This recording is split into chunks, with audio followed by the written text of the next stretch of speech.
അധികാരത്തെ നമ്മൾ എങ്ങനെയാണ് വർഗീകരിച്ചിരിക്കുന്നത്, ക്ലാസിഫിക്കേഷൻ ചെയ്തിരിക്കുന്നത് എന്ന് ചോദിക്കുകയാണെങ്കിൽ എക്സിക്യൂട്ടീവ് കാര്യനിർവഹണം, നിയമനിർമ്മാണം, ഫിനാൻഷ്യൽ നീതിന്യായം, ജുഡീഷ്യൽ പവേഴ്സ് എന്നിങ്ങനെ വിവിധ വിഭാഗങ്ങളായിട്ട് നമ്മൾ ക്ലാസിഫിക്കേഷൻ ചെയ്തിരിക്കും. എന്തൊക്കെയാണ് കാര്യനിർവഹണം? അതാണ് എക്സിക്യൂട്ടീവ്. നിയമനിർമ്മാണം, നീതിന്യായം, നിയമനിർമ്മാണമാണ് ലെജിസ്ലേറ്റീവ്. ഫിനാൻഷ്യൽ ആയിട്ടുള്ള സാമ്പത്തിക കാര്യങ്ങൾ, ജുഡീഷ്യൽ ആയിട്ടുള്ള നിയമപരമായ കാര്യങ്ങൾ എന്നിങ്ങനെ വിവിധ കാറ്റഗറീസ് ആയിട്ട് നമ്മൾ ക്ലാസിഫൈഡ് ദ പ്രസിഡന്റ് പവർ. പ്രസിഡന്റിന്റെ ഭരണത്തെ നമ്മൾ വിവിധ കാറ്റഗറൈസുകളായിട്ട് തരംതിരിച്ചിരിക്കുകയാണ്. ഇനി നോക്കാം എക്സിക്യൂട്ടീവ് പവർ. കാര്യനിർവഹണത്തിന്റെ തലവൻ കൂടിയാണ് ആരെന്നറിയപ്പെടുന്നത് പ്രസിഡന്റ്. എന്താണ് അദ്ദേഹത്തിന്റെ കാര്യനിർവഹണപരമായിട്ടുള്ള ഭരണ അധികാരങ്ങൾ എന്ന് നമുക്ക് നോക്കാം. എന്തൊക്കെയാണ്? The president is head of the state and executive power of the union have been vested in the him. അത് ഹെഡ് ഓഫ് ദ സ്റ്റേറ്റ് ആരാണ്? ഇന്ത്യയിലെ ഹെഡ് ഓഫ് ദ സ്റ്റേറ്റ് എന്നറിയപ്പെടുന്നത് ആക്ച്വലി ആരാണ്? പ്രസിഡന്റ് ആണ്. കൂടാതെ president is head of the state and executive power of the union. യൂണിയന്റെ executive പവറും കൂടി ആർക്കുണ്ട്? പ്രസിഡന്റിനുണ്ട്. Have been vested in the him. The president is empowered to exercise this power either directly through the office subordinate to him, which means through the prime minister and the council of ministers. Also executive power as given below. President appoint the prime minister. അപ്പോൾ ഇദ്ദേഹത്തിന് ഒരു executive power ഉണ്ടെന്ന് പറയുമ്പോൾ direct ആയിട്ടുള്ള ഒരു അധികാരം പ്രസിഡന്റിന് ഇല്ല ഇന്ത്യയിൽ. ഇന്ത്യ ഒരു ജനാധിപത്യ രാഷ്ട്രത്തെ സംബന്ധിച്ചിടത്തോളം ഒരു ഡയറക്റ്റ് ആയിട്ടുള്ള അധികാരമൊക്കെ പോകുന്ന ഇദ്ദേഹത്തിൽ നിന്നല്ല. അപ്പോൾ അത് നമുക്ക് നോക്കാം. The president appoint the prime minister. പ്രസിഡന്റിനെ അപ്പോയിന്റ്മെന്റ് ചെയ്യുന്നത് ആരാണ്? Prime minister and the appoint other ministers or the advice of the prime minister. Prime minister directly എന്നല്ല, മറ്റുള്ള മിനിസ്റ്റേഴ്സിന്റെ ഒക്കെ തന്നെ അനുമതിയോട് കൂടിയിട്ട് ഇത് ഗ്രൂപ്പ് ഓഫ് മെമ്പേഴ്സും കൗൺസിൽ ഓഫ് മിനിസ്റ്റേഴ്സും അവരുടെയൊക്കെ തന്നെ ഗ്രൂപ്പ് ഓഫ് മെമ്പേഴ്സിന്റെ അഭിപ്രായ പ്രകാരമാണ് പ്രസിഡന്റ് അപ്പോയിന്റ്മെന്റ് ചെയ്യുന്നത് അല്ലെ. President appoint the prime ministers and the appoint other ministers or the advice of the prime minister. He allocate the portfolio among the ministers of the advice of the prime minister. He may remove any ministers on the advice of the prime minister. പിന്നെ അതുപോലെ തന്നെ പ്രസിഡന്റിനെ സംബന്ധിച്ചിടത്തോളം president appoint the prime minister. Prime മിനിസ്റ്ററിനെ appointment ചെയ്യുന്ന ആരാണ്? Appointment ചെയ്യുന്നത് president ആണ്. എന്ന് മാത്രമല്ല president appoint the prime minister and appoint other ministers. മറ്റുള്ള മിനിസ്റ്റേഴ്സിനെയും പ്രൈം മിനിസ്റ്ററിനെയൊക്കെ തന്നെ അപ്പോയിന്റ്മെന്റ് ചെയ്യുന്നതിനുള്ള അധികാരം സത്യവാങ്മൂലമൊക്കെ ചൊല്ലി കൊടുക്കുന്ന ആരാണ്? പ്രസിഡന്റ് ആണ്. പ്രൈം മിനിസ്റ്ററിനെയും പ്രധാനമന്ത്രിയെയും മറ്റുള്ള മിനിസ്റ്റേഴ്സിനെയും. He allocate the portfolio. പിന്നെ ചില പോർട്ട്ഫോളിയോസുകൾ ഉണ്ടല്ലോ, അസസ്മെന്റുകൾ, പോർട്ട്ഫോളിയോ എമംഗ് ദ മിനിസ്റ്റേഴ്സിനെ കുറിച്ചിട്ടുള്ള ministers on the advice of ആരുടെ അഡ്വൈസ് പ്രകാരം? പ്രധാനമന്ത്രിയുടെ അഡ്വൈസ് പ്രകാരം പ്രസിഡന്റ് അലോക്കേറ്റ് ചെയ്യുന്നു പോർട്ട്ഫോളിയോ. ആരെ കുറിച്ചിട്ടുള്ള പോർട്ട്ഫോളിയോസുകൾ? മിനിസ്റ്റേഴ്സിനെ കുറിച്ചുള്ള മറ്റുള്ള മന്ത്രിമാരെ കുറിച്ചുള്ള പോർട്ട്ഫോളിയോസ് അല്ലെങ്കിൽ പോർട്ട്ഫോളിയോ മീൻസ് അസസ്മെന്റ് നടത്തുന്ന ആരുടെ ഉപദേശപ്രകാരമാണ്? പ്രധാനമന്ത്രിയുടെ ഉപദേശപ്രകാരം പ്രസിഡന്റാണ്. He may remove and ministers on the advice of the. പിന്നെ അതുപോലെ തന്നെ മിനിസ്റ്റേഴ്സിനെ തൽസ്ഥാനത്ത് നിന്നും റിമൂവ് ചെയ്യുന്നത് ആരുടെ അഡ്വൈസോട് കൂടിയിട്ടാണ്? പ്രധാനമന്ത്രിയുടെ നിർദ്ദേശപ്രകാരം നമ്മുടെ മറ്റുള്ള മിനിസ്റ്റേഴ്സിനെ റിമൂവ് ചെയ്യുന്നതിനുള്ള അധികാരവും പ്രസിഡന്റിനുണ്ട്. മനസ്സിലായിട്ടുണ്ടല്ലോ. The president is head of the state and executive power of the union have been vested the him. The president is empowered to exercise his powers either directly or through the other subordinated to him, which means through the prime ministers and the council of ministers also. അദ്ദേഹത്തിന് executive power ഉണ്ടെന്ന് പറഞ്ഞല്ലോ. ആ executive power ഏതാണെന്നാണ്. അപ്പൊ ഇന്ത്യയിലെ ഒരു democratic ജനാധിപത്യ രാഷ്ട്രത്തെ സംബന്ധിച്ചിടത്തോളം ഡയറക്റ്റ് ആയിട്ടുള്ള ഒരു അധികാരം പ്രസിഡന്റിൽ നിക്ഷിപ്തമായിട്ടില്ല. മനസ്സിലായിട്ടുണ്ടല്ലോ, അത് നമ്മൾ പറഞ്ഞിട്ടുണ്ട്. ഇനി മറ്റൊരു കാര്യം എടുത്തു പറയുകയാണെങ്കിൽ പ്രസിഡന്റിന് he empowered the exercise this power either directly അല്ല, through the subordinated to him, which means through the prime ministers and council of ministers. ഇനി പ്രസിഡന്റിന് ചില സുപ്രധാനമായിട്ടുള്ള കാര്യങ്ങളൊക്കെ അഡ്വൈസ് തീരുമാനങ്ങളൊക്കെ ഡയറക്ട്ലി എടുക്കാൻ കഴിയത്തില്ല. പ്രധാനമന്ത്രിയുടെയും മറ്റു ചില കൗൺസിൽ ഓഫ് മിനിസ്റ്റേഴ്സിന്റെ ഒക്കെ തന്നെ അഡ്വൈസോട് കൂടി മാത്രമേ ഉപദേശപ്രകാരമേ പ്രസിഡന്റിന് ഒരു പ്രധാനപ്പെട്ട കാര്യങ്ങളെ കുറിച്ചിട്ടൊക്കെ ഉള്ള തീരുമാനങ്ങളൊക്കെ എടുക്കാൻ കഴിയുകയുള്ളൂ. അത് നമ്മൾ എടുത്തു പറയേണ്ട ഒരു കാര്യമാണ്. ആരുടെ തീരുമാനപ്രകാരം? പ്രൈം മിനിസ്റ്ററിന്റെ തീരുമാനപ്രകാരം. അതിനെയാണ് അദ്ദേഹത്തിന്റെ എക്സിക്യൂട്ടീവ് പവർ എന്ന് പറയുന്നത്. ഇവിടെ തന്നെ പറയുന്നുണ്ട് പ്രസിഡന്റ് പ്രൈം മിനിസ്റ്ററിനെയും മറ്റെല്ലാം എല്ലാ മിനിസ്റ്റേഴ്സിനെയും അപ്പോയിന്റ്മെന്റ് ചെയ്യുന്നത് ആരാ? പ്രസിഡന്റിനാണ്. ഇനി അതുപോലെ തന്നെ എടുത്തു പറയുന്നു ഹി അലോക്കേറ്റ് ദ പോർട്ട്ഫോളിയോ. മിനിസ്റ്റേഴ്സിനെ കുറിച്ചുള്ള പോർട്ട്ഫോളിയോ തയ്യാറാക്കുന്നത് പ്രസിഡന്റ് ആണ്. എന്നാൽ ആരുടെ നിർദ്ദേശപ്രകാരം? പ്രധാനമന്ത്രിയുടെ നിർദ്ദേശപ്രകാരം. ഇതാണ് executive power of the president എന്ന് പറയുന്നത്. ഡയറക്റ്റ് ആയിട്ടുള്ള അധികാരങ്ങളൊന്നും തന്നെ നമ്മുടെ പ്രസിഡന്റിന് ഇന്ത്യൻ ജനാധിപത്യ സിസ്റ്റത്തിൽ കൊടുത്തിട്ടില്ല. അദ്ദേഹം ഹെഡ് ഓഫ് ദ സ്റ്റേറ്റ് ആണെങ്കിൽ കൂടി. അതാണ് ഈ എക്സിക്യൂട്ടീവ് പവർ എന്ന് പറയുന്നത്. അവിടെ നിങ്ങൾക്ക് ക്ലിയർ ആയിട്ട് തന്നെ മനസ്സിലായിട്ടുണ്ടാകുമെന്ന് കരുതുകയാണ്. ഇനി പ്രസിഡന്റ് അപ്പോയിന്റ്മെന്റ് ചെയ്യുന്നു എന്ന് പറഞ്ഞു. പ്രൈം മിനിസ്റ്ററിനെയും മറ്റുള്ള മിനിസ്റ്റേഴ്സിനെയൊക്കെ അപ്പോയിന്റ്മെന്റ് ചെയ്യുന്നത് ആരാണ്? പ്രസിഡന്റ് ആണെന്ന് പറഞ്ഞു. അത് ആരൊക്കെയാണെന്ന് നോക്കാം. The president appoint the chief justice and other judges of the supreme court and high court. President ആണ് ചീഫ് ജസ്റ്റിസിനെ അപ്പോയിന്റ് ചെയ്യുന്നത്. Supreme court and high court chief ജസ്റ്റിസിനെ ഒക്കെ തന്നെ അപ്പോയിന്റ്മെന്റ് ചെയ്യുന്നത് ആരാ? പ്രസിഡന്റ് ആണ്. The power in all judicial appointment, എല്ലാ തരത്തിലുള്ള ജുഡീഷ്യൽ അപ്പോയിന്റ്മെന്റ്സുകളും വരുന്നത് ആരുടെ കയ്യിൽ നിന്നുമാണ്? പ്രസിഡന്റ് ആണ്. Chief justice of India is consulted. Besides the president may also consult and other judges of the Supreme Court as the president may be deemed necessary. While appointing chief justice and justice of high court, the president has to be consulted the state governors also. ഇനി അതുപോലെ തന്നെ chief ജസ്റ്റിസിനെയും മറ്റുള്ള ജസ്റ്റിസിനെയും ഒക്കെ തന്നെ മറ്റു supreme കോടതിയിലെയും ഹൈക്കോടതിയിലെയൊക്കെ chief ജസ്റ്റിസിനെയൊക്കെ appointment ചെയ്യുന്നത് ആരാണ്? President ആണെങ്കിൽ കൂടിയും well appointing chief justice and justice of high court, the president has to be consult the state governor. അപ്പോൾ അവിടെ ആരെ കൺസൾട്ട് ചെയ്യണം? സ്റ്റേറ്റ് ഗവർണറെയും കൂടി കൺസൾട്ട് ചെയ്യണം എന്ന് കൂടി പറഞ്ഞിട്ടുണ്ട്. In the appointment of high court judge the president also consult the chief justice of the state. അതുപോലെ തന്നെ ഹൈക്കോർട്ട് ജഡ്ജിനെ അപ്പോയിന്റ്മെന്റ് ചെയ്യണമെങ്കിൽ പ്രസിഡന്റ് ആൾസോ കൺസൾട്ട് ആരെ കൺസൾട്ട് ചെയ്യണം? Also consult the Chief Justice of the state. But now the accordance with the 1993 decision of the Supreme Court, the reinterpreted in 1990. അത് 1993 കൊണ്ടുവന്ന ഈ ഒരു അക്കോർഡൻസിനെ 1999 റീഇന്റർപ്രിട്ടേഷൻ ചെയ്തു. ഇതൊക്കെ നമ്മൾ ലെസൺ 12 വളരെ വിശദീകരിച്ച് പറയും എന്നാണ് പറഞ്ഞിരിക്കുന്നത്.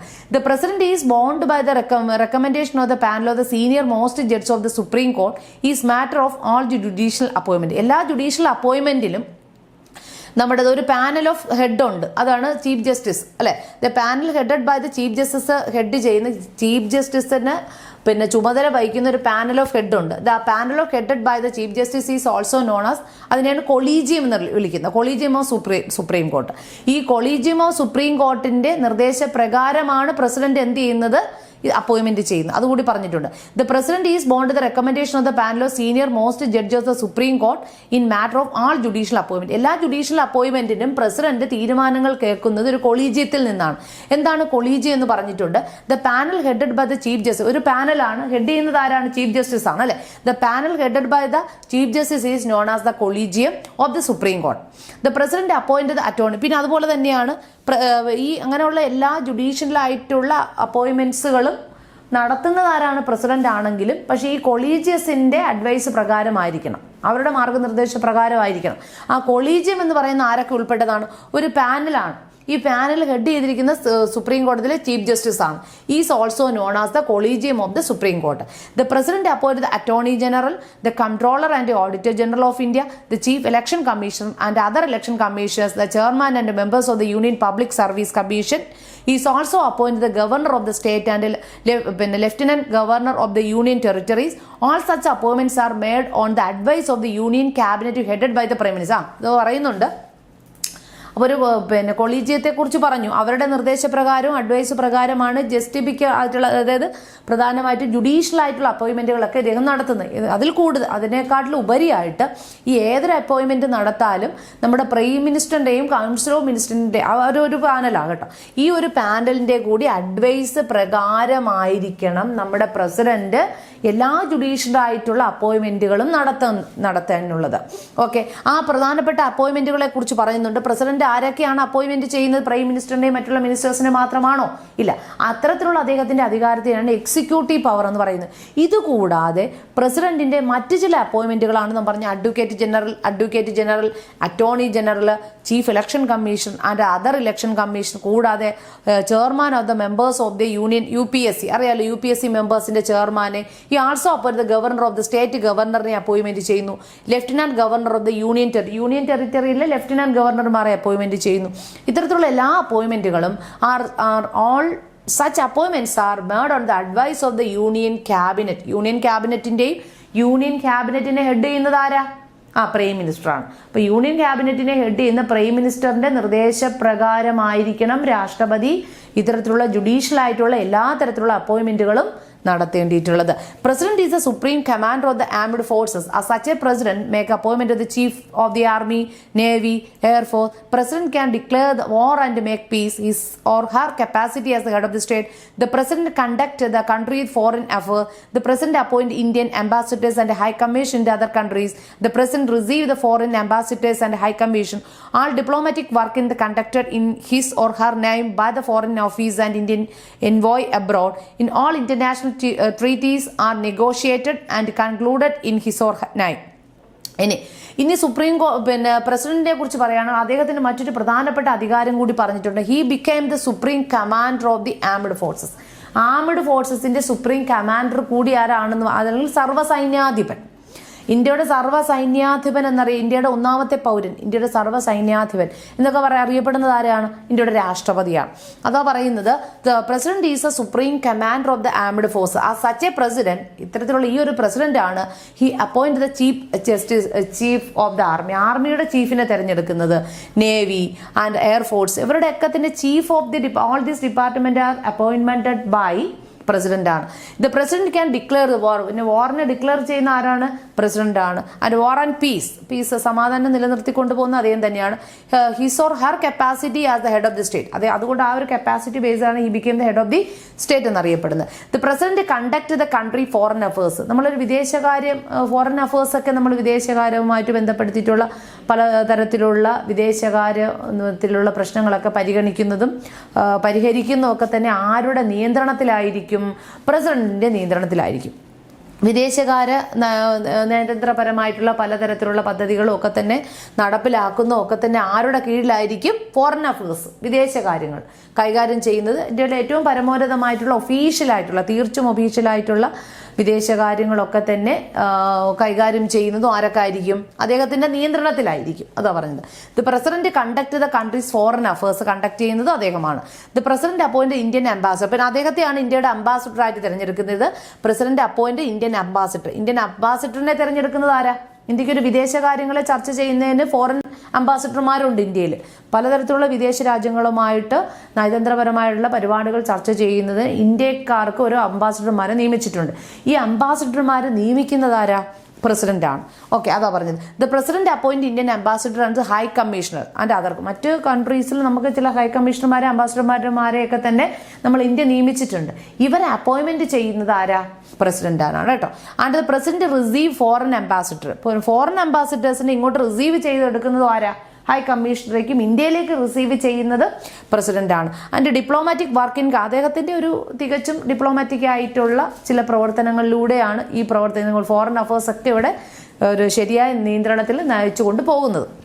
Okay, all diplomatic work conducted in his or name. അദ്ദേഹത്തിന്റെ പേരിലാണ് എല്ലാ തരത്തിലുള്ള ഡിപ്ലോമാറ്റിക് ആയിട്ടുള്ള പ്രവർത്തനങ്ങളെല്ലാം നടന്നുകൊണ്ട് പോകുന്നത്. By the foreign office, especially എടുത്ത് പറയുന്നുണ്ട്, by the foreign office and Indian envoy abroad. All international treaties are negotiated and concluded in her name. പിന്നെ അന്താരാഷ്ട്ര തരത്തിലുള്ള എല്ലാ സന്ധികളും സമാധാന ചർച്ചകളും സന്ധി സംഭാഷണങ്ങളും ഒക്കെ ഒരു ഹർമ്മ്യത്തിലൂടെ അല്ലെങ്കിൽ തികച്ചും സമാധാനപരമായ അന്തരീക്ഷത്തിലൂടെ ഒത്തുതീർപ്പാക്കുന്നതും ഒക്കെ തന്നെ ആരുടെ നിയന്ത്രണത്തിലൂടെയാണ്? രാഷ്ട്രപതിയുടെ നിയന്ത്രണത്തിലാണ്. Okay, in all law enacted by the union parliament are enforced by his or her. ഇനി എല്ലാ നിയമങ്ങളൊക്കെ നടപ്പിലാക്കുന്നത്, യൂണിയൻ പാർലമെന്റിന്റെ നിയമങ്ങൾ എനാക്ട് ചെയ്യുന്നത് ആരുടെ നിയന്ത്രണ പ്രകാരമാണ്? രാഷ്ട്രപതിയുടെ. All officials appointed. എല്ലാ ഒഫീഷ്യൽസിനെ അപ്പോയിന്റ്മെന്റ് ചെയ്യുന്നത് ആരാ? പ്രസിഡന്റ് ആണ്. His or her such as ഗവർണേഴ്സിനെ അപ്പോയിന്റ്മെന്റ് ചെയ്യുന്നു, അംബാസിഡറിനെ അപ്പോയിന്റ്മെന്റ് ചെയ്യുന്നു, ആർമി നേവിയിലൊക്കെ തന്നെ മെയിൻ ചീഫിനെ അപ്പോയിന്റ്മെന്റ് ചെയ്യുന്നു. And be removed or once again removed or recalled by him or her or the advice of the union council means ഇനി ഇവരെ അപ്പോയിന്റ്മെന്റ് ചെയ്യുക എന്നുള്ളത് മാത്രമല്ല, റിമൂവ് ചെയ്യുക, റീകോൾഡ് ചെയ്യുക, തിരിച്ചു വിളിക്കുക. റിമൂവ് ചെയ്യുന്ന വെച്ചാൽ റീകോൾഡ് മീൻസ് തിരിച്ചു വിളിക്കുക. ഇവരെ റിമൂവ് ചെയ്യുന്നതും ആരുടെ നിയന്ത്രണത്തിലാണ്? രാഷ്ട്രപതിയുടെ നിയന്ത്രണത്തിലാണ്. പക്ഷെ ആരുടെ അഡ്വൈസ് പ്രകാരമാണെന്ന് പറയുന്നുണ്ട്? Removal or recalled by him her on the advice of the union council of minister. Union council of മിനിസ്റ്ററിന്റെ നിർദ്ദേശപ്രകാരമാണ് നമ്മുടെ രാഷ്ട്രപതി ഗവർണർമാരെയും അംബാസഡർമാരെയും അപ്പോയിൻമെന്റ് ചെയ്യുന്നതും തൽസ്ഥാനത്ത് നിന്നും റീകോൾഡ് ചെയ്യുന്നു, ഐ മീൻ റിമൂവ് ചെയ്യുന്നതും അതുകൂടി എടുത്ത് പഠിക്കണം. ഡയറക്ട്ലി ഇദ്ദേഹത്തിന് ഒന്നും ചെയ്യാൻ കഴിയത്തില്ല. And all the functions are performed by the president on the advice of the prime ministers. All the decisions of the union government are communicated to him her by the prime minister. The president can ask the prime minister only wants to have a recommendation of the executive reconsidered by the cabinet. The president can also refer the minister's decision to the cabinet for the consideration. The president cannot seek the second reconsideration. The president the next വരുന്ന legislative powers ആണ്. അപ്പോൾ ഇദ്ദേഹത്തിനെ കുറിച്ച് ഇനി പറയുകയാണെങ്കിൽ all the functions are performed by the president on the advice of the prime minister. എല്ലാ functions, എല്ലാ പ്രവർത്തനങ്ങളും അദ്ദേഹം നടത്തിക്കൊണ്ട് പോകുന്നത് യൂണിയൻ ഓഫ് മിനിസ്റ്റേഴ്സിന്റെയും prime minister, cabinet ministers, I mean the prime minister head ചെയ്യുന്ന cabinet ministers, that group of മെമ്പേഴ്സിന്റെ advice പ്രകാരമാണ്. All decision of the union government are communicate. എല്ലാ ഡിസിഷൻ, യൂണിയൻ ഗവൺമെന്റിന്റെ എല്ലാ പ്രവർത്തനങ്ങളും ഡിസിഷൻസും ഒക്കെ തന്നെ കമ്മ്യൂണിക്കേഷൻ ചെയ്യുന്നു. പ്രൈം മിനിസ്റ്റർ ഇദ്ദേഹവുമായിട്ട് കമ്മ്യൂണിക്കേഷൻ ചെയ്തുകൊണ്ടാണ് നടപ്പിലാക്കുന്നത്. Okay, the president can ask the prime minister. പിന്നെ മറ്റു എന്തെങ്കിലും കാര്യങ്ങളൊക്കെ നടപ്പിലാക്കാനുണ്ടെങ്കിൽ പ്രസിഡന്റ് ആരുടെ നിർദ്ദേശത്തിന് വേണ്ടിയിട്ട് മുന്നോട്ട് വയ്ക്കും, അല്ലെങ്കിൽ ആരുമായിട്ട് സംസാരിക്കും? President can ask the prime minister. പ്രസിഡന്റിനോട് പ്രൈം മിനിസ്റ്ററിനോട്, പ്രധാനമന്ത്രിയോട് സംസാരിക്കും. Only want to have a recommendation of the executive reconsidered by the cabinet. അപ്പോൾ ആരുടെയൊക്കെ നിർദ്ദേശപ്രകാരം റെക്കമെൻഡേഷന്റെ ഫലമായിട്ട് ക്യാബിനറ്റ് ഓഫ് മിനിസ്റ്റേഴ്സിന്റെയും പ്രൈം മിനിസ്റ്ററിന്റെയും ഒക്കെ തന്നെ നിർദ്ദേശപ്രകാരമാണ് ഓരോ പ്രവർത്തനങ്ങളിലും ഇദ്ദേഹം അഡ്വൈസ് കൊടുക്കുന്ന, അല്ലെങ്കിൽ അപ്പോയിന്റ്മെന്റ് ചെയ്യുന്ന അഡ്വൈസ് നിർദ്ദേശങ്ങളൊക്കെ കൊടുക്കുന്നത് ഇവരുടെയൊക്കെ ഉപദേശപ്രകാരമേ ആകാൻ പാടുള്ളൂ. The president can also refer ministers decision, refer a minister's decision to the cabinet for the consideration. The president cannot seek a second consideration. President second ഒരു കൺസിഡറേഷന്റെ പരിഗണന കൊടുക്കാറില്ല. ഇനി ഇദ്ദേഹത്തിന്റെ എക്സിക്യൂട്ടീവ് പവർ, ഇത്രയും കാര്യങ്ങൾ വരുമ്പോഴാണ് ഇദ്ദേഹത്തിന്റെ എക്സിക്യൂട്ടീവ് പവർ ആവുന്നത്. ഇനി ഇദ്ദേഹത്തിന് ചില ലെജിസ്ലേറ്റീവ് പവറും കൂടിയുണ്ട്. ആർക്ക്? പ്രസിഡന്റിന്. The president being an integral part of the parliamentary enjoy may legislative power. പ്രസിഡന്റിന് he became the part of integral part of the parliament. പാർലമെന്റിന് ഒന്നാമത്തെ പവറിന് ഹി ബിക്കേം ദ ഒഴിച്ചുകൂടാനാവാത്തൊരു പാർട്ടുമാണ് പ്രസിഡന്റ് എന്ന് പറയുന്നത് നമ്മുടെ പാർലമെന്റിന്റെ. അപ്പൊ അതുകൊണ്ട് തന്നെ ഇദ്ദേഹത്തെ കുറിച്ച് പറയുകയാണ്. അതുകൊണ്ട് തന്നെ ഇദ്ദേഹത്തിന്റെ കുറച്ച് ലെജിസ്ലേറ്റീവ് പവറും കൊണ്ട് നിയമപരമായിട്ടുള്ള പല കാര്യങ്ങളും നടപ്പിലാക്കുന്നതിൽ രാഷ്ട്രപതിക്ക് അതിൻ്റെതായിട്ടുള്ള ചില അധികാരപരിധികളുണ്ട്. ഏതൊക്കെയാണ്? ദീസ് പവേഴ്സ് ആർ, ഇനി അദ്ദേഹത്തിന്റെ ലെജിസ്ലേറ്റീവ് പവേഴ്സ് ഏതൊക്കെയാണെന്ന്, the president summons and so next പറയുന്നത് the president summons or prorogues the house of parliament. അതായത് പ്രസിഡന്റിന് പാർലമെന്റിനെ വിളിച്ചു കൂട്ടാനുള്ള അധികാരമുണ്ട്. സമോൺസ് മീൻസ് വിളിച്ചു ചേർക്കൽ, അതാണ് ഉദ്ദേശിക്കുന്നത്. സമോൺസ് he may സമോൺ the parliament at least twice A year. ഒരു വർഷം 2 തവണ പാർലമെന്റിനെ വിളിച്ചു ചേർക്കാനുള്ള അധികാരം, വിളിച്ചു കൂട്ടാനുള്ള അധികാരം ആർക്കുണ്ട്? പ്രസിഡന്റിനും ഉണ്ട്. പിന്നെ ഇതിന്റെ ഇടയിൽ ഒരു ഗ്യാപ്പ് ഉണ്ടല്ലോ, and the gap between 2 section. പാർലമെന്റിന്റെ 2 സെക്ഷനും ഇടയ്ക്കുള്ള ഒരു ഗ്യാപ്പ് ഉണ്ട്. ആ ഒരു ഗ്യാപ്പ്, ദാറ്റ് 2 സെക്ഷന്റെ ഇടയ്ക്കുള്ള the gap between the 2 section cannot be more than. ഇതിന്റെ ഇടയിൽ ഒരു ഗ്യാപ്പ് വരും. അതായത് ഒരു പ്രാവശ്യം, ഒരു വർഷം 2 തവണ പാർലമെന്റിനെ വിളിച്ചു കൂട്ടാനുള്ള അധികാരം പ്രസിഡന്റിനുണ്ട്. ഈ ഇടവേളയ്ക്കകത്ത് വരുന്ന 6 മാസം ഉണ്ടല്ലോ, ഈ 6 മാസം കൂടാൻ പാടുള്ളതല്ല. അത് പറയുന്നത് cannot be more than 6 month. അപ്പൊ ഈ ഒരു ഇടവേള 6 മാസത്തിൽ കൂടാൻ പാടുള്ളതല്ല. The president has a power to dissolve the Lok Sabha. പിന്നെ ഒരു എക്സ്പയറിംഗ് ഡേറ്റിന് 6 മാസത്തെ എക്സ്പയറിംഗ് ഡേറ്റിന് മുമ്പ് ഈ പാർലമെന്റിനെ നിർത്തിവയ്ക്കാനും ഡിസോൾവ് ചെയ്യാനുള്ള അധികാരം ആർക്കുണ്ട്? രാഷ്ട്രപതിക്കുണ്ട്. President has the power to dissolve the Lok Sabha even before the expiring of its term or recommendation of the prime minister. ആരുടെ റെക്കമെൻഡേഷൻ പ്രകാരം എന്ന് പറയുന്നുണ്ട്? പ്രൈം മിനിസ്റ്ററിന്റെ റെക്കമെൻഡേഷൻ പ്രകാരം ഡിസോൾവ് ചെയ്യാനുള്ള അധികാരം പ്രസിഡന്റിനുണ്ട്. In normal course he or she dissolve Lok Sabha after the 5 years. Normal കേസിൽ അദ്ദേഹത്തിന് ഡിസോൾവ് ചെയ്യാനുള്ള അധികാരം ആഫ്റ്റർ 5 വർഷത്തിന് ശേഷം ഉള്ള അധികാരം ആർക്കുണ്ട്? പ്രസിഡന്റിനുണ്ട്. The president nominate. ഇനി അതുപോലെ തന്നെ പറയുന്നുണ്ട്, അപ്പൊ ഡിസോൾവ് വിളിച്ചു കൂട്ടാനുള്ള അധികാരം ആർക്കുണ്ട്? വിളിച്ചു കൂട്ടാനുള്ള അധികാരം എന്നൊക്കെ പറയുമ്പോൾ നിങ്ങൾ ശ്രദ്ധിക്കുക, അത് നമ്മുടെ ക്യാബിനറ്റ് മിനിസ്റ്റേഴ്സിന്റെയും പ്രൈം മിനിസ്റ്ററിന്റെയും ഒക്കെ തന്നെ നിർദ്ദേശപ്രകാരമാണ് വിളിച്ചു കൂട്ടുന്നത്. ഓക്കെ, അപ്പൊ നിർത്തിവെക്കാനുള്ള അധികാരവും ആർക്കുണ്ട്? പ്രസിഡന്റിനുണ്ട്. ഇനി പറയുന്നുണ്ട് മറ്റൊരു പ്രധാനപ്പെട്ട ലെജിസ്ലേറ്റീവ് പവർ കൂടി അദ്ദേഹത്തിനുണ്ട്. അതാണ് എന്താ പറയുന്നത്? The president nominate 12 members of the Rajya Sabha. രാജ്യസഭയിൽ 12 മെമ്പേഴ്സ്, അതാണ് നോമിനേറ്റഡ് മെമ്പേഴ്സ് എന്ന് പറയുന്നത്. രാജ്യസഭയിലേക്ക് തിരഞ്ഞെടുക്കപ്പെടുന്ന 12 നോമിനേറ്റഡ് മെമ്പേഴ്സ്. ഈ നോമിനേറ്റഡ് മെമ്പേഴ്സ് നമ്മൾ നേരത്തെ കണ്ട പ്രസിഡന്റിനെ തിരഞ്ഞെടുക്കുന്ന ഇലക്ട്രൽ കോളേജിലെ മെമ്പേഴ്സ് അല്ല. അത് നമ്മൾ നേരത്തെ പറഞ്ഞിരിക്കുന്നു. അങ്ങനെ രാജ്യസഭയിലേക്ക് 12 മെമ്പേഴ്സിനെ അതിനാണ് നോമിനേറ്റഡ് മെമ്പേഴ്സ് എന്ന് പറയുന്നത്. The president nominates 12 members of the Rajya Sabha. രാജ്യസഭയിലെ 12 അംഗങ്ങളെ തിരഞ്ഞെടുക്കാനുള്ള അധികാരം ആർക്കുണ്ട്? 12 നോമിനേറ്റഡ് മെമ്പേഴ്സിനെ ഇലക്ട് ചെയ്യാനുള്ള അധികാരം പ്രസിഡന്റിനുണ്ട് കേട്ടോ. Rajya Sabha from among the person have special knowledge in the field of the literature, science, art and social service. ഏതൊക്കെ മേഖലയിലെ അംഗങ്ങളെയാണ് രാജ്യസഭയിൽ പ്രസിഡന്റ് 12 നോമിനേറ്റഡ് അംഗങ്ങളെ തിരഞ്ഞെടുക്കും എന്ന് പറഞ്ഞില്ലേ? ഇവർ പ്രധാനമായിട്ടും കലാ, ശാസ്ത്രം, സാഹിത്യ മേഖല ഒക്കെ തന്നെ, ശാസ്ത്ര മേഖലകളിലൊക്കെ തന്നെ മികവാർന്ന പ്രാഗൽഭ്യങ്ങൾ കാഴ്ചവെച്ചിട്ടുള്ള പ്രഗത്ഭരായിട്ടുള്ള ചില വ്യക്തികളെ രാജ്യസഭയിലേക്ക് തിരഞ്ഞെടുക്കാനുള്ള അധികാരം ആർക്കുണ്ട്? രാഷ്ട്രപതിക്കുണ്ട്. Okay. Special knowledge in the field of literature, science and art and social service. ചില സാമൂഹ്യ സേവനത്തിലൊക്കെ ഏർപ്പെടുന്ന ചില പ്രധാനപ്പെട്ട പ്രശസ്തരായിട്ടുള്ള വ്യക്തികളെ നോമിനേറ്റ് ചെയ്യാനുള്ള അധികാരവും ആർക്കുണ്ട്? രാഷ്ട്രപതിക്കുണ്ട്. അപ്പൊ നമ്മൾ പറഞ്ഞു രാജ്യസഭയിലേക്ക് 12 നോമിനേറ്റഡ് മെമ്പേഴ്സിനെ തിരഞ്ഞെടുക്കുന്നത് രാഷ്ട്രപതിയാണ്. അത് ഏതെല്ലാം മേഖലയിലുള്ള വ്യക്തികളെയാണ് തിരഞ്ഞെടുക്കുന്നതെന്ന് പറഞ്ഞു. പിന്നെ സാഹിത്യ മേഖല, ശാസ്ത്ര മേഖല, കലാശാസ്ത്രം, സാഹിത്യ മേഖല, സോഷ്യൽ സർവീസിലൊക്കെ രംഗത്തൊക്കെ പ്രവർത്തിച്ച പ്രമുഖന്മാരായ സമൂഹത്തിലെ വ്യക്തികളെയാണ് രാഷ്ട്രപതി 12 ഈ 12 നോമിനേറ്റഡ് മെമ്പേഴ്സായിട്ട് തിരഞ്ഞെടുക്കുന്നത്. ഓക്കെ. അതും അദ്ദേഹത്തിന്റെ ഒരു ലെജിസ്ലേറ്റീവ് പവറാണ്. The president may also nominate 2 members of Anglo Indian community. കൂടാതെ ആംഗ്ലോ ഇന്ത്യൻ കമ്മ്യൂണിറ്റിയിൽപ്പെട്ട 2 ആൾക്കാരെ കൂടി, 2 മെമ്പേഴ്സിനെ കൂടി തിരഞ്ഞെടുക്കാനുള്ള അധികാരം ആർക്കുണ്ട്? പ്രസിഡന്റിനുണ്ട്. The president may also nominate 2 members of the Anglo Indian community to the Lok Sabha in the case of community is not adequately represent in the house.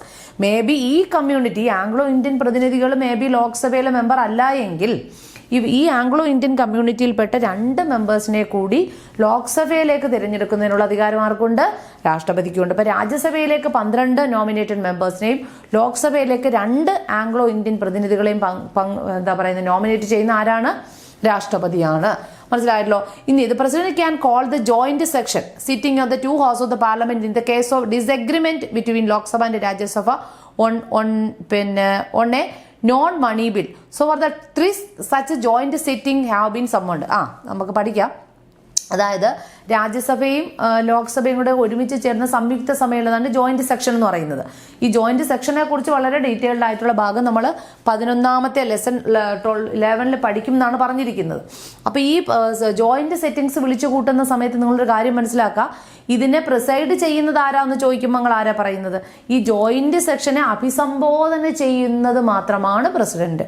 പക്ഷെ പ്രിസൈഡ് ചെയ്യുന്നത് ആരാണ്? ലോക്സഭാ സ്പീക്കറാണ്. അതായത് രാജ്യസഭയും ലോക്സഭയും സംയുക്തമായി സംഘടിപ്പിക്കുന്ന അവസരത്തിൽ ഇതിനെ ചെയർ ചെയ്യുന്നത് ആരാന്ന് ചോദിക്കുമ്പോൾ ലോക്സഭാ സ്പീക്കറാണ്. പക്ഷെ അതിനെ അഭിസംബോധന ചെയ്യുന്ന, ആ ഒരു ഹാളിൽ അഭിസംബോധന ചെയ്യുന്നത് ആരാണ്?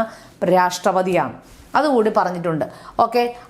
The president call joint settings of the 2 house of the parliament in case of the ഇങ്ങനെ ഡിസഗ്രിമെന്റ് ഒക്കെ വരുന്ന സമയത്താണ് തമ്മിലുള്ള between Lok Sabha and Rajya Sabha on the non money bill. So the 3 such a joint, ഇന്ത്യയിൽ ഇതുപോലെ 3 പ്രാവശ്യം ഇത്തരത്തിലുള്ള ജോയിന്റ് സെറ്റിംഗ്സ് വന്നിട്ടുണ്ട് എന്നാണ് പറയപ്പെടുന്നത്. 3 such a joint settings have been summoned, വിളിച്ചു കൂട്ടിയിട്ടുണ്ട്.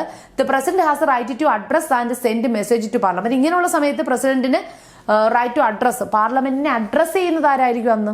അല്ലാതെ ചെയർ ചെയ്യുന്നത് ആരല്ല? പ്രസിഡന്റ് അല്ല. അന്ന് പാർലമെന്റിനെ അഡ്രസ് ചെയ്യാനുള്ള അധികാരം പ്രസിഡന്റിനാണ് കൊടുത്തിരിക്കുന്നത്. The president has right to address and send a message to പാർലമെന്റിലേക്ക് മെസ്സേജ് അയക്കുക. The president address both house of the parliament jointly at the first session after every general election as well as commencement of the first session every year. എല്ലാ വർഷവും first സെഷനെ അഭിസംബോധന ചെയ്യുന്ന ആരായിരിക്കും? നമ്മുടെ president ആയിരിക്കും.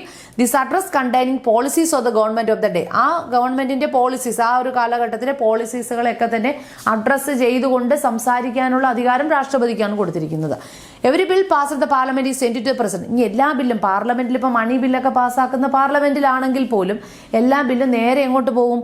രാഷ്ട്രപതിയുടെ അടുത്തേക്ക് പോകും കേട്ടോ. അദ്ദേഹം സൈൻ ചെയ്ത് അയക്കണം എന്നുള്ളത്. പക്ഷെ അദ്ദേഹത്തിന്റെ അടുത്ത് ഒരു 6 മാസം വരെ കാലാവധിക്കകം തന്നെ അദ്ദേഹത്തിന് ആ ഒരു ബില്ലിനെ വയ്ക്കാനുള്ള അധികാരം ആർക്കുണ്ട്? തന്റെ കീഴിൽ വയ്ക്കാനുള്ള അധികാരവും രാഷ്ട്രപതിക്ക് കൊടുത്തിട്ടുണ്ട് എന്നുള്ളതാണ്. അപ്പോൾ അവിടെ every bill passed the parliament send to president to his assent, അദ്ദേഹത്തിന്റെ അസെറ്റിന് വേണ്ടി, അദ്ദേഹത്തിന്റെ ഒരു അസറ്റായിട്ട് വരും കേട്ടോ. The president may give her own assent of the returning to on for the reconsideration of the parliament. ഇത് passed again the president has given her assent without his or assent no bill can B.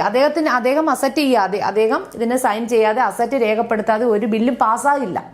പിന്നെ bill pass അതായത് ലോക്സഭയിൽ ഒരു bill ഇപ്പം മണി bill എടുക്കുകയാണെങ്കിലും പാസ്സാക്കി നേരെ പ്രസിഡന്റിലേക്ക് കൊണ്ടുവന്ന് അദ്ദേഹം അസറ്റ് ചെയ്തെങ്കിൽ മാത്രമേ ആ ബില്ല് പാസ്സാവത്തുള്ളൂ. പക്ഷെ അത് ഒരു 6 മാസം കാലാവധിയും കഴിഞ്ഞ് വച്ചുകൊണ്ടിരിക്കുന്നതിനുള്ള അധികാരം ആർക്കും കൊടുത്തിട്ടില്ല, രാഷ്ട്രപതിക്ക് കൊടുത്തിട്ടില്ല. Without his or her assent bill can become the law.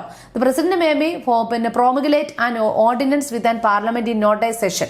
The ordinance of issued has the force law. The ordinance no promulgated should be laid before both the house of the parliament when the assembled. If they neither rejected by the parliament nor withdraw by the president, it automatically lapse 6 weeks after the commencement of the next session of the parliament. Generally, a bill is moved by the government to enact law in the place of the ordinance. Okay. So next നോക്കാൻ പോകുന്നത് the president may be, once again, the president may be promulgated an ordinance when the parliament is not in a section. ഇനി parliament വിളിച്ചു കൂട്ടാത്ത അവസരത്തിൽ പ്രസിഡന്റിന് ordinance പുറപ്പെടുപ്പിക്കാനുള്ള, parliament സമ്മേളിക്കാത്ത ചില അവസരങ്ങളുണ്ടല്ലോ, ആ സമയത്ത് ordinance പുറപ്പെടുപ്പിക്കാനുള്ള അധികാരം ആർക്കുണ്ട്? നമ്മുടെ പ്രസിഡന്റിനുണ്ട്. The ordinance is issued has the force. അപ്പോൾ ഈ ഒരു ഓർഡിനൻസ് ലോ ആയി മാറാനുള്ള അധികാരമുണ്ട്. It became the force of the law. The ordinance is so issued has the force of the law. The ordinance so promulgated should be laid before both houses of the parliament when the assembles, neither rejected by the parliament nor withdraw by the president. അപ്പോൾ parliament സമ്മേളിക്കാത്ത അവസരത്തിൽ പ്രസിഡന്റിന് ordinance പുറപ്പെടുപ്പിക്കാനുള്ള അധികാരമുണ്ട്. ഇതൊരു നിയമപരമായിട്ട് മാറാനുള്ള സാധ്യതയുമുണ്ട്. ഇനി അങ്ങനെയാണെങ്കിൽ അപ്പോൾ അത് പാർലമെന്റ് സമ്മേളിക്കുന്ന അവസരമുണ്ടല്ലോ. അപ്പൊ ഇനി പാർലമെന്റ് 6 മാസത്തിനകം സമ്മേളിക്കുന്ന സമയത്ത് വേണമെങ്കിൽ എന്ത് ചെയ്യാം? ഈ ഒന്നെങ്കിൽ അതായത് പ്രസിഡന്റിന് ഇതിനെ തള്ളിക്കളയാതിരിക്കുക, if it is neither rejected by the parliament ഇതിനെ റിജക്റ്റ് ചെയ്യാതിരിക്കുകയും പ്രസിഡന്റ് വിഡ്രോ ചെയ്യാതിരിക്കുകയും ചെയ്യുകയാണെങ്കിൽ ഓട്ടോമാറ്റിക്കലി ലാപ്സ് 6 വീക്സ്, അതായത് ഒരു 6 വീക്സിന് ശേഷം, 6 ആഴ്ചയ്ക്ക് ശേഷം, after the commencement of the next session of the പാർലമെന്റിന്റെ ഒരു പുതിയ സെക്ഷൻ 6 ആഴ്ചയ്ക്ക് ശേഷം വരികയാണെങ്കിൽ generally a bill is moved by the government. ഈ ബില്ല് സാധാരണയായിട്ട് മൂവ് ചെയ്തു പോകും. Government to enact a law in the place of the ordinance. Law in the place, ഇതൊരു ലോ ആയി മാറും. ഇൻ ദ പ്ലേസ് ഓർഡിനൻസിന്റെ സ്ഥലത്ത് ഇതൊരു ലോ ആയി മാറാനുള്ള സാധ്യതയുമുണ്ട്. മനസ്സിലായല്ലോ? അതായത് പ്രസിഡന്റിന് ഓർഡിനൻസ് പുറപ്പെടുവിക്കാനുള്ള അധികാരം ഉണ്ടെന്ന് പറഞ്ഞു. അപ്പോൾ ഈ ഓർഡിനൻസ് എന്തായി മാറാനുള്ള ചാൻസ് ഉണ്ട്? ഒരു ലോ, ഒരു നിയമസാധുത കൊടുക്കാനുള്ള ചാൻസ് ഉണ്ട്. നിയമചാൻസ് എപ്പോഴാണ് വരുന്നതെന്ന് പറയുന്നുണ്ട്. ജോയിന്റ് സെഷൻസ്, അതായത് നമ്മളെ പാർലമെന്റ് വിളിച്ചു കൂട്ടാത്ത അവസരങ്ങളിൽ പ്രസിഡന്റ് കൊടുക്കുന്ന ഈ ഓർഡിനൻസ് നിയമസാധുത കൈവരാനുള്ള ചാൻസ് ഉണ്ട്. The ordinance is so formulated should be learned before both house of parliament when they resembles. അതായത് ബോത്ത് ഹൗസ് ഓഫ് പാർലമെന്റ് വിളിച്ചു കൂട്ടാത്ത അവസരത്തിൽ. ഇനി മേ ബി അങ്ങനെയുള്ള സമയത്ത് എന്ത് ചെയ്യും? It is neither rejected by the parliament. ഇത് പാർലമെന്റ് റിജക്ട് ചെയ്തിട്ടുമില്ല, എന്നാൽ പ്രസിഡന്റ് വിഡ്രോ ചെയ്യാത്ത അവസരത്തിൽ ഓട്ടോമാറ്റിക്കലി ഒരു ലാപ്സ് ഓഫ് 6 വീക്സ്, ഒരു ഏകദേശം 6 ആഴ്ചയ്ക്ക് ശേഷം പാർലമെന്റിന്റെ പുതിയ സെക്ഷൻ വിളിച്ചു കൂട്ടുകയാണെങ്കിൽ ഈ bill, generally bill is moved by the government to enact a law in the place of ordinance. ഈ ഓർഡിനൻസിന്റെ പ്ലേസ്, അല്ലെങ്കിൽ ഓർഡിനൻസിന്റെ പ്ലേസിൽ, സ്ഥലത്ത് ഈ ലോ ഒരു ഗവൺമെന്റ് ഇനാക്ട് ലോ ആയി മാറാനുള്ള ചാൻസ് ഉണ്ട്. ഓക്കെ ആണല്ലോ? വേണമെങ്കിൽ നമുക്കതിന് എന്ത് ചെയ്യാം? തള്ളിക്കളയുമാകാം എന്നുള്ളതാണ്. ഇതാണ് ഇദ്ദേഹത്തിന്റെ പ്രധാനമായിട്ടുള്ള ലെജിസ്ലേറ്റീവ് പവർ എന്ന് പറയുന്നത്. ഇനി ഫിനാൻഷ്യൽ ബിൽസിനെ കുറിച്ച് നോക്കാം. All money bill are introduced in the Lok Sabha only with a prior approval by the president. എല്ലാ മണി ബില്ലിനെയും പാസ്സാക്കി എടുക്കുന്നത് ആരാ? പാസ്സാക്കുന്ന ലോക്സഭയാണെങ്കിലും പാസ്സാക്കുന്നത് എവിടെ പറഞ്ഞു? മണി ബിൽ ഈസ് ഇൻട്രൊഡ്യൂസ് ചെയ്യുന്ന Lok Sabha only with a prior approval of the president. പ്രസിഡന്റിന്റെ അപ്രൂവൽ പ്രകാരം മാത്രമേ സ്പീക്കറിന് മണി ബില്ലിനെ ലോക്സഭയിൽ പാസ്സാക്കാൻ കഴിയുകയുള്ളൂ. ഓക്കെ, ഇൻട്രൊഡ്യൂസ് ചെയ്യാൻ കഴിയുകയുള്ളൂ. President has a control over contingency fund of the India. ഇന്ത്യയിലെ കണ്ടിജൻസി ഫണ്ട് ഉണ്ട്. ഈ കണ്ടിജൻസി ഫണ്ടിന്റെ കൺട്രോൾഡ് ആരാണ്? പ്രസിഡന്റ് ആണ് കേട്ടോ. The president has the control over contingency fund of the India. It enable her to advance the money of the purpose of meeting unforeseen expenses, annual budget and railway budget. അതായത് നിങ്ങൾക്കറിയാം, ഈ contingency ഫണ്ടിൽ നിന്നാണ് നമ്മുടെ ഇന്ത്യയുടെ ബഡ്ജറ്റിലെ കാര്യങ്ങളൊക്കെ തീരുമാനങ്ങൾ കൊടുക്കുന്നതും പിന്നെ സാലറി കാര്യങ്ങളൊക്കെ പോകുന്നതും ഒക്കെ തന്നെ ഏതാണ്? ഈ കണ്ടിജൻസി ഫണ്ടിൽ നിന്നാണ്. അപ്പോൾ ഈ കണ്ടിജൻസി ഫണ്ടിന്റെ കൺട്രോൾ ആരാണ്? പ്രസിഡന്റ് ആണ്. President has the control over contingency fund of India. It enable her to advance money for the purpose of meeting the unforeseen expenses. Unforeseen ആയിട്ടുള്ള ചില എക്സ്പെൻസസുകൾ വരാം. അതായത് annual budget and railway budget are introduced in the Lok Sabha on the recommendation of the president. If the government in the middle of the financial year feel that more money is record than the estimated in the annual budget, it can present supplementary demands. Money bill are never return for the reconsideration. റീകൺസിഡറേഷന് തിരികെ വരത്തില്ല money bill, അത് മനസ്സിലാക്കണം.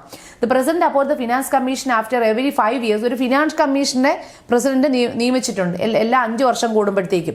It make a recommendation of the president of the some specific financial matters. ചില specific ആയിട്ടുള്ള പ്രത്യേകമായിട്ടുള്ള financial മാറ്റേഴ്സിനൊക്കെ പ്രസിഡന്റിന്റെ recommendation പ്രകാരം തീർപ്പ് കൽപ്പിക്കുന്നത് ആരാണ്? ഫിനാൻസ് കമ്മീഷനാണ്. President also receive the report of the control and auditor general of India and has its laid in the parliament.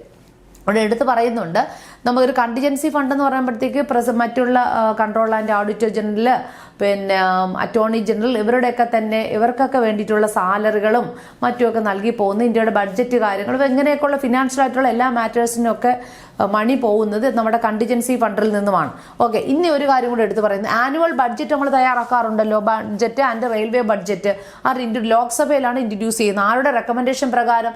പ്രസിഡന്റിന്റെ റെക്കമെൻഡേഷൻ പ്രകാരം. If the government in the middle of the financial ഇയറിന്റെ മധ്യഭാഗത്തൊക്കെ വരുമ്പോഴത്തേക്കും നമ്മൾ പിന്നെ estimate ചെയ്ത annual ബഡ്ജറ്റിനെ നമ്മളൊരു annual budget estimate ചെയ്തെടുക്കും. നമ്മുടെ എസ്റ്റിമേഷനെക്കാട്ടിലും നമ്മുടെ അവലോകനത്തിലേക്കാട്ടിലും അധികമായിട്ട് കവിഞ്ഞു പോവുകയാണെങ്കിൽ അതിനു വേണ്ടി വരുന്ന ചെലവുകളൊക്കെ വരുന്നത് ഇതിൽ നിന്നാണ് വരുന്നത്, അല്ലേ? അത് പറയുന്നത് annual budget and railway budget are introduced in the Lok Sabha on the recommendation of the President. If the government in the middle of the financial year feel that more money is required than the estimated in the annual budget, it can be present a supplementary demand.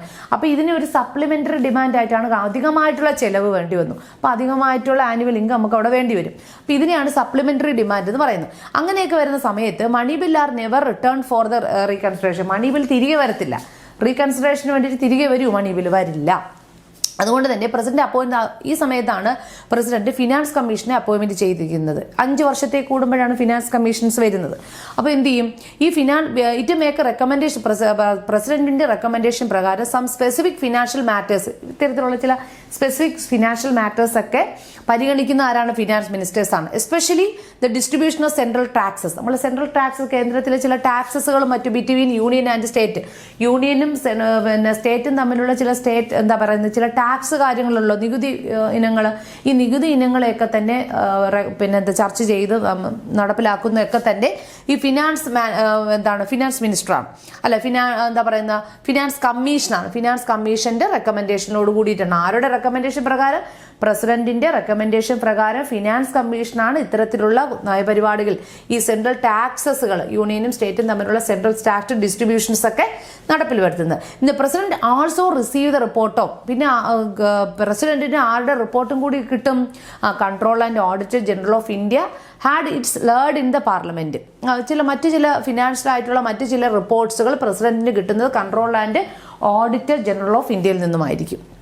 അല്ല, contingency ഫണ്ടിനെ കുറിച്ച് പറഞ്ഞിട്ടുണ്ട്. Contingency fund of India is a fund kept by union ഗവൺമെന്റിന്റെ ഒരു ഫണ്ടാണ് to meet the unforeseen expenditure. ഇനി ഇതിൽ എടുത്ത് പറയുന്നുണ്ട്, കണ്ടിജൻസി ഫണ്ട്സ് എന്ന് പറയുമ്പോൾ നമുക്ക് അൺഎക്സ്പെക്റ്റഡ് ആയിട്ടുള്ള ചില നമ്മൾ എസ്റ്റിമേറ്റ് ചെയ്ത ബഡ്ജറ്റിനെക്കാട്ടിലും അധികമായിട്ടുള്ള തുക നമുക്ക് വേണ്ടി വരുന്ന ചില സന്ദർഭങ്ങളോ, അതാണ് സപ്ലിമെന്ററി ഡിമാൻഡ് എന്ന് പറയുന്നത്.